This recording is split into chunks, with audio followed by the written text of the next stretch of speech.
কাটোয়া এবার আপনাদের নিয়ে যাই সরাসরি। আমাদের অপর প্রতিনিধি রানা দাস রয়েছেন আমাদের সঙ্গে। রানা, এই মুহূর্তে ডিসিআরসিতে ভিড় কতটা বাড়ছে ভোট কর্মীদের, ছবিটা একবার দেখাও। একেবারেই দেখো, সকাল থেকে কিন্তু ডিসিআর সেখানে একেবারে কর্মীদের ভিড় দেখা যাচ্ছে এবং যারা পোলিং এর দায়িত্বে রয়েছে তারাও কিন্তু আসতে শুরু করেছে। এই মুহূর্তে আমরা কন্ট্রোল রুমে রয়েছে, অর্থাৎ যেখান থেকে সমস্ত বিষয়টা পরিচালনা হচ্ছে। তুমি দেখতে পাচ্ছ যে বড় বড় স্ক্রিন এখানে লাগানো রয়েছে এবং প্রতিটি বুথ এলাকাতে সেখানে সিসিটিভি ক্যামেরা লাগানো রয়েছে। যেমন কাটোয়া বিধানসভা, সেখানে 315টি বুথ রয়েছে, 900টির বেশি সেখানে সিসিটিভি ক্যামেরা লাগানো রয়েছে। এখানে আমরা দেখতে পাচ্ছি যে সেই ক্যামেরা দেখে এখানকার যারা দায়িত্বে রয়েছে তারা কিন্তু রিপোর্টিং করছেন, কোথায় কি হচ্ছে না হচ্ছে সেটা আমরা দেখতে পাচ্ছি। এবং এখান থেকে ডিসিআরে কি হচ্ছে সেটাও কিন্তু মহকুমা শাসক তিনি কিন্তু পুরো বিষয়টি নজরে রাখছেন। অর্থাৎ শুধু কাটোয়া নয়, কাটোয়া, কেতুগ্রাম, মঙ্গলকোট এই 3 বিধানসভাতে প্রায় 3000 সিসি ক্যামেরা রয়েছে এবং সেই ক্যামেরা কিন্তু এখান থেকেই কন্ট্রোল করা হবে।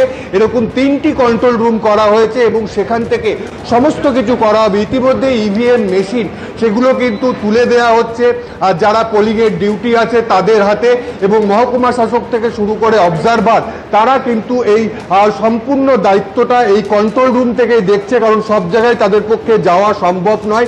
তাই বিশাল এখানে জায়ান্ট স্ক্রিন আমরা দেখতে পাচ্ছি এবং সেখানে একাধিক সিসি ক্যামেরা রয়েছে এবং এই সিসিটিভি ফুটেজ কিন্তু তারা দেখে সেইভাবেই রিপোর্ট করছে। আমরা একবার কথা বলে নেব এখানে যিনি দায়িত্বে রয়েছেন। কতগুলো ক্যামেরা লাগানো হচ্ছে? ক্যামেরা তো এখানে মোটামুটি প্রায় 70টা মতন আছে। আর এই টোটাল কাটোয়া, কেতুগ্রাম, মঙ্গলকোট 1000-এর মতো। কি দেখছেন এখান থেকে? এখানে অনলাইন টোটালটা মনিটরিং হচ্ছে। এই রিপোর্ট কাকে দিতে হচ্ছে? একদম সিইও দপ্তর। সিইও দপ্তরকে একেবারেই বলছেন যেখানকার যা রিপোর্ট সেটা একেবারে নির্বাচন কমিশনকে দিতে হচ্ছে এবং এইভাবেই কন্ট্রোল রুম কিন্তু ব্যস্ত রয়েছে। সেই ছবি আবার দেখাচ্ছি। দায়িত্বে রয়েছেন, এখানে দেখা যাচ্ছেন 2জন মহিলা, তারা দায়িত্বে রয়েছেন এবং তারা কিন্তু সেই রিপোর্ট নিয়ে একেবারে পাঠিয়ে দিচ্ছে নির্বাচন কমিশনকে। অর্থাৎ একেবারে সেন্ট্রালি মনিটরিং করা হচ্ছে এবং রিপোর্ট পাঠিয়ে দেওয়া হচ্ছে নির্বাচন কমিশনে। অন্যদিকে ভোটের প্রস্তুতি একেবারে চূড়ান্ত, যেখানে ভোটের সামগ্রী, ইভিএম যে কিট রয়েছে তা কিন্তু ভোট কর্মীদের হাতে তুলে দেওয়া হচ্ছে। আজকে দিনভর এই কাজই কিন্তু চলবে। মূলত কড়া নিরাপত্তার বন্দোবস্ত রয়েছে। ইতিমধ্যেই সেন্ট্রাল ফোর্স মোতায়েন হয়ে গিয়েছে দ্বিতীয় দফার জন্য। আপনারা জানেন 2321 কোম্পানি কেন্দ্রীয় বাহিনী রয়েছে, তার সঙ্গে রাজ্য পুলিশ থাকছে 38,000-এর কিছু সংখ্যায় বেশি। পুলিশ অবজারভারদের নিয়োগ করা হয়েছে। নতুন করে পুলিশ অফিসারদেরও 26 জনকে নিয়োগ করা হয়েছে যারা প্রথম দফার নির্বাচনে দায়িত্বে ছিলেন।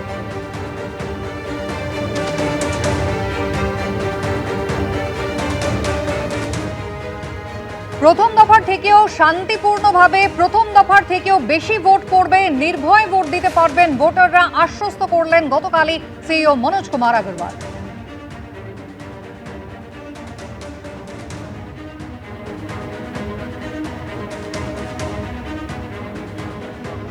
আমি আশা করি যেটা আছে all the political parties and candidates ওরা সব চায় কি আপনার ভোটার নির্ভয়ে গিয়ে ভোট দিতে পারবে। This is a constitutional right, statutory right, and this right cannot be deprived of any eligible voter. আমি গিয়েছি যে আছে 4-5টা জেলা গিয়েছি, কিছু গ্রামও গিয়েছি, কিছু ভালনারেবল এরিয়া গিয়েছি যেটা ডিএম চিহ্নিত করেছিলেন। আমরা অনেক লোক সাথে কথা করলাম, প্রত্যেক মানুষ রেডি আছে ভোট দেওয়ার জন্যে। অ্যান্ড এখন একটা মাপদণ্ড হয়ে গেছে 93% ইন দ্য ফেজ 1। তো মানুষ যে ফেজ 2-তে যেখানে আমি গেলাম সব জায়গায় বললো কি ওখানে ফার্স্ট ফেজে 93 হতে পারে, আমরা এর থেকে বেশি করে চেষ্টা করব। প্রত্যেক মানুষই বললো কি আমরা বুঝে গেছি কি ভোট আমাদের রাইট আছে, আমরা গিয়ে ভোট দেব। তো আমি তো আশা করি কি ফার্স্ট ফেজে যেমন প্রিপারেশন ছিল ওর থেকে বেশি প্রিপারেশন সেকেন্ড ফেজে হবে, क्योंकि ফার্স্ট ফেজে এরিয়া অনেক বেশি ছিল। ফার্স্ট ফেজে আপনার ল্যান্ড এরিয়া অনেক বেশি ছিল।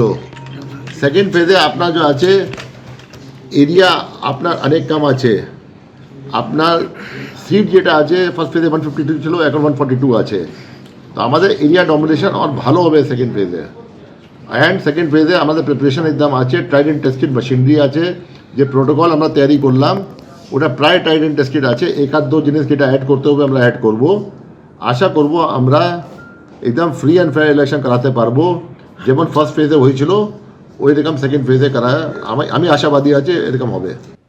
দ্বিতীয় দফার ভোটের আগে তালিকায় জুড়েছে আরও 1468 জনের নাম। ট্রাইব্যুনালে ছাড়পত্র পেয়েছেন 1468 জন ভোটার, যারা আগামীকাল দ্বিতীয় দফার ভোটে ভোট দিতে পারবেন। ট্রাইব্যুনালে ছাড়পত্র পাওয়াদের তালিকা প্রকাশ করলো নির্বাচন কমিশন।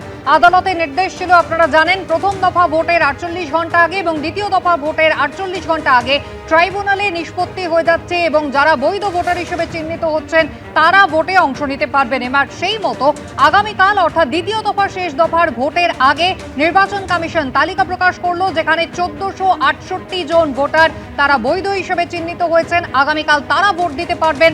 তালিকায় তাদের নাম যোগ হচ্ছে, অন্যদিকে বাদ গিয়েছে 6 জনের নাম। দ্বিতীয় দফার ভোটের আগে জগদ্দলে তুলকালাম, থানার সামনেই সংঘর্ষে জড়ালো তৃণমূল বিজেপি। ঘটনায় গ্রেপ্তার করা হলো ভাটপাড়া তৃণমূল কাউন্সিলর গোপাল রাউত সহ 4 জনকে।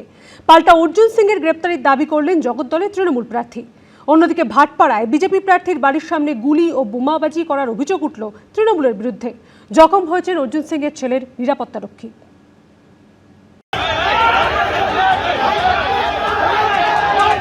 কখনো একে অপরকে লক্ষ্য করে আধলা ইট, কখনো লাঠি বাঁশ হাতে এক পক্ষের দিকে তেড়ে যাচ্ছে আরেক দল। ভাঙল গাড়ির কাঁচ। তৃণমূল কর্মীদের দিকে তেড়ে যেতে দেখা গেল বিজেপি প্রার্থী অর্জুন সিংকে।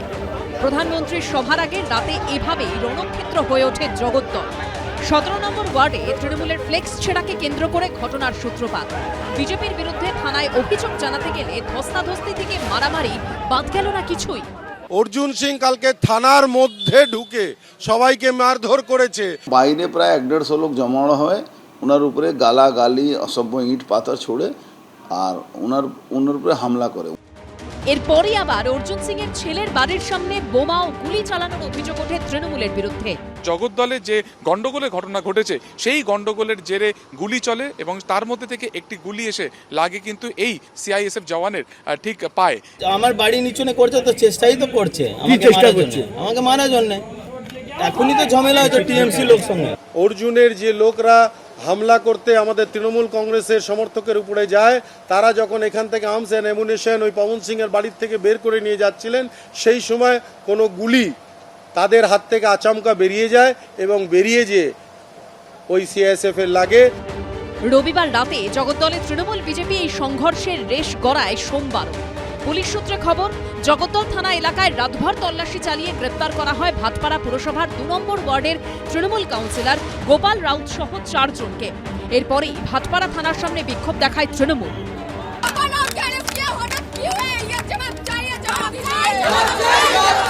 সূত্রের খবর, জগদ্দল কাণ্ডে কড়া বার্তা দিয়েছে নির্বাচন কমিশন।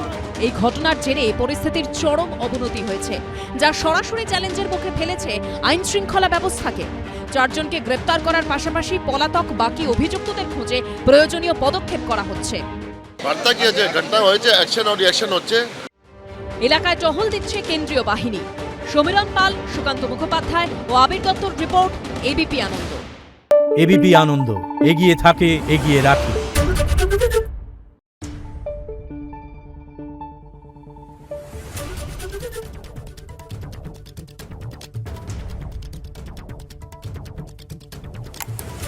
Thank you.